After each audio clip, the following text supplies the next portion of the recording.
नमस्कार। प्रादेशिक समाचार के साथ मैं कामिनी। पहले मुख्य समाचार। नए आपराधिक कानून के प्रभावी क्रियान्वयन के लिए झारखंड में पुलिसकर्मियों को किया जा रहा है प्रशिक्षित। केंद्रीय गृह मंत्री ने कहा 3 नए कानून देश में अत्याधुनिक न्याय प्रणाली स्थापित करेंगे। प्रधानमंत्री नरेंद्र मोदी ने की एनडीए संसदीय दल की बैठक, सांसदों से मर्यादित आचरण करने की अपील। आज लोकसभा में धन्यवाद प्रस्ताव पर देंगे जवाब। केंद्र सरकार ने राष्ट्रीय परीक्षा एजेंसी में मजबूत तंत्र विकसित करने के लिए विद्यार्थियों और अभिभावकों से 7 जुलाई तक मांगे सुझाव। और राज्य में मानसून ने पकड़ी रफ्तार। मौसम विभाग ने रांची, गोड्डा और पश्चिमी सिंहभूम समेत 17 जिलों के लिए जारी किया बारिश का येलो अलर्ट। और अब समाचार विस्तार से। झारखंड समेत पूरे देश में कल से 3 नए आपराधिक कानून लागू हो गए हैं। नए कानून के तहत पहले दिन रांची में 2 समेत पूरे झारखंड में 33 मामले दर्ज किए गए हैं। राज्य में नए कानून को लेकर पुलिस ने एक कंट्रोल रूम बनाया है। राज्य के पुलिस महानिदेशक अजय कुमार सिंह ने कहा है कि नए कानूनों के प्रभावी क्रियान्वयन के लिए झारखंड पुलिस पूरी तरह तैयार है।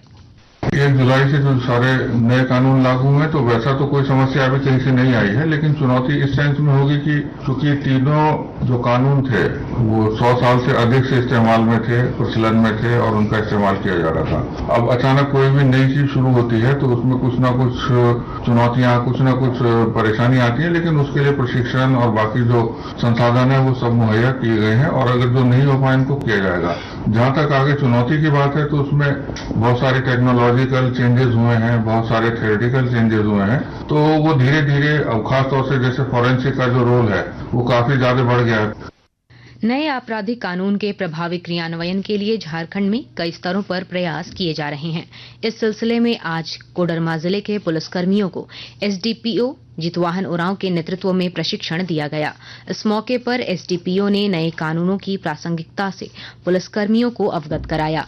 एसडीपीओ ने यह भी बताया कि पहले दिन नए कानून के तहत जिले में 2 मामले दर्ज किए गए हैं। जो आईपीसी था वो बदल करके भारतीय न्याय संहिता हो गया है। सीआरपीसी भी चेंज हो करके भारतीय नागरिक सुरक्षा संहिता हो गया है। बिल्कुल नई चीजें आई हैं और आप देखेंगे आईपीसी में भी पहले 511 धाराएं थी, अभी इसमें कुल धाराएं 358 हो गई हैं। तो जो भी साक्ष्य तो पहले हम लोग इकट्ठा करते थे, मान लीजिए मौखिक रूप से बयान दिए, किसी का 161 के तहत बयान देते थे, लेकिन अब चीजें चेंज हो गई हैं। क्रिमिनल लॉ जो बने हैं कि कैसे अपराधियों को सजा हम लोग दिला सकते हैं, इसके लिए बहुत ही अच्छा कानून। केंद्रीय गृह मंत्री अमित शाह ने कहा है कि नए आपराधिक कानून देश में सबसे आधुनिक आपराधिक न्याय प्रणाली का नेतृत्व करेंगे। श्री शाह ने नई दिल्ली में कहा कि नए कानून त्वरित न्याय और पीड़ितों के अधिकार सुनिश्चित करेंगे। उन्होंने कहा कि नए कानूनों में महिलाओं और बच्चों के खिलाफ अपराधों को प्राथमिकता दी गई है। गृह मंत्री ने कहा कि सरकार ने देश विरोधी गतिविधियों के खिलाफ नए प्रावधानों के साथ राजद्रोह कानून को समाप्त कर दिया है। गृह मंत्री श्री शाह ने बताया कि पहली बार कानून में मॉब लिंचिंग के खिलाफ प्रावधान किए गए हैं।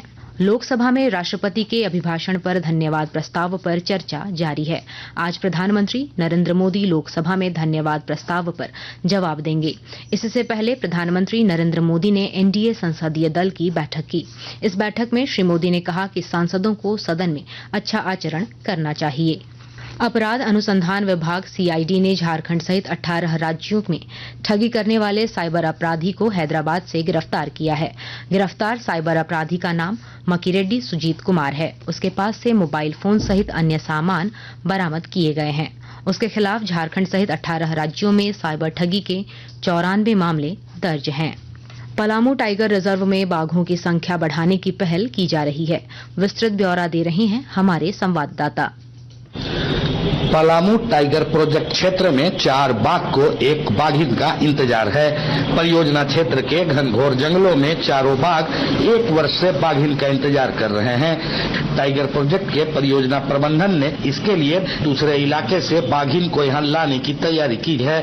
बाघिन को लाने से पहले प्रेब्रेस यानी आधारभूत संरचना प्राकृतिक रूप से तैयार की जा रही है। बाघिन के आने के बाद यहां बाघों की संख्या में इजाफा होने का अनुमान विभागीय पदाधिकारी व स्थानीय ग्रामीण लगा रहे हैं। पलामू व लातेहार जिला समेत आसपास के इलाकों में यह मामला लोगों के बीच खासी चर्चा का विषय बना हुआ है। जसप्रीत सिंह, सिंह, आकाशवाणी समाचार पलामू। आकाशवाणी के ताजा तरीन समाचारों के लिए आप हमारी वेबसाइट newsonair.gov.in पर लॉग ऑन कर सकते हैं। ताजा समाचार X handle @AIR news alerts और Facebook page All India Radio News पर भी उपलब्ध है। प्रादेशिक समाचार एकांश के X handle @AIR news_ Ranchi और फेसबुक इंस्टाग्राम पेज तथा YouTube channel AIR news Ranchi पर भी हमारे बुलेटिन सुन सकते हैं। प्रादेशिक समाचार आप आकाशवाणी रांची से सुन रहे हैं। सरकार ने राष्ट्रीय परीक्षा एजेंसी NTA में मजबूत तंत्र विकसित करने के लिए विद्यार्थियों और अभिभावकों से सुझाव और प्रतिक्रिया मांगी है। सूचना और प्रसारण मंत्रालय ने सोशल मीडिया पोस्ट में कहा कि डॉक्टर के राधाकृष्णन की अध्यक्षता में गठित उच्च स्तरीय समिति ने विद्यार्थियों और अभिभावकों से परीक्षा प्रक्रिया में सुधार, डेटा सुरक्षा प्रोटोकॉल में सुधार और राष्ट्रीय परीक्षा एजेंसी की संरचना और कार्यप्रणाली पर सुझाव और विचार मांगे हैं। सुझाव 7 जुलाई तक भेजे जा सकते हैं। कोडरमा जिले में 30 जून को 9वीं से 12वीं तक के बच्चों के लिए आयोजित मुख्यमंत्री मेधा छात्रवृत्ति परीक्षा में शामिल होने से 56% विद्यार्थी वंचित रह गए हैं। इसमें शिक्षा विभाग की लापरवाही सामने आई है।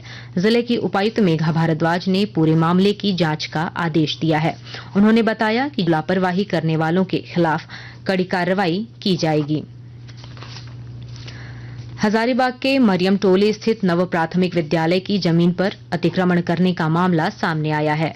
विद्यालय के शिक्षक अरविंद कुमार सिंह ने अतिक्रमण की सूचना स्थानीय थाना, सदर अंचल अधिकारी और विभागीय अधिकारियों को दी है और अतिक्रमणकारियों पर कार्रवाई की मांग की है।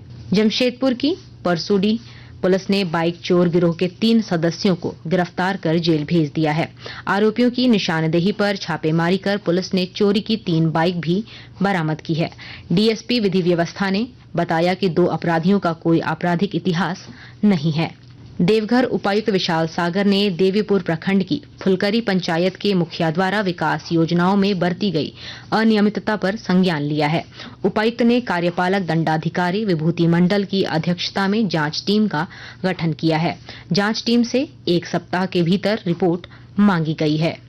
गोड्डा जिले में स्टॉप डायरिया कैंपेन के तहत 0 से 5 वर्ष तक के बच्चों के बीच ORS और जिंक टैबलेट बांटे जा रहे हैं। यह अभियान 31 अगस्त तक चलाया जाएगा। 7 जुलाई तक घर घर जाकर इन दवाइयों का वितरण किया जाएगा।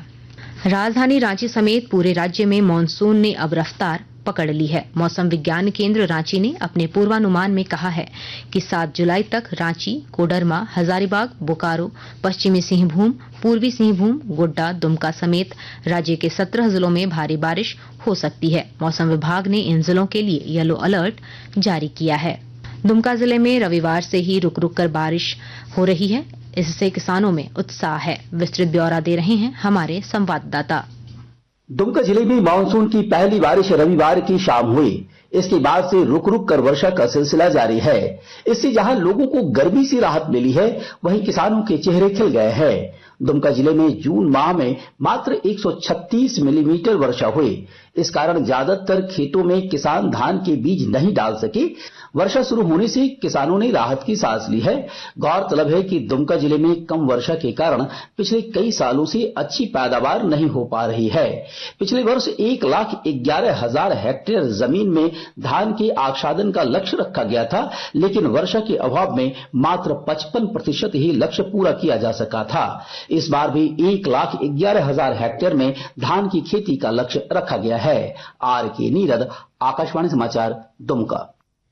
और अब अंत में मुख्य समाचार एक बार फिर। नए आपराधिक कानून के प्रभावी क्रियान्वयन के लिए झारखंड में पुलिसकर्मियों को किया जा रहा है प्रशिक्षित। केंद्रीय गृह मंत्री ने कहा 3 नए कानून देश में अत्याधुनिक न्याय प्रणाली स्थापित करेंगे। प्रधानमंत्री नरेंद्र मोदी ने की एनडीए संसदीय दल की बैठक, सांसदों से मर्यादित आचरण करने की अपील। आज लोकसभा में धन्यवाद प्रस्ताव पर देंगे जवाब।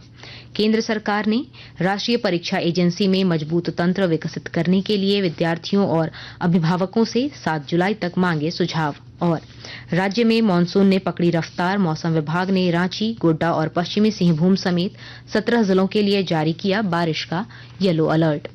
इसके साथ ही आकाशवाणी रांची से प्रादेशिक समाचार का ये बुलेटिन समाप्त हुआ। नमस्कार।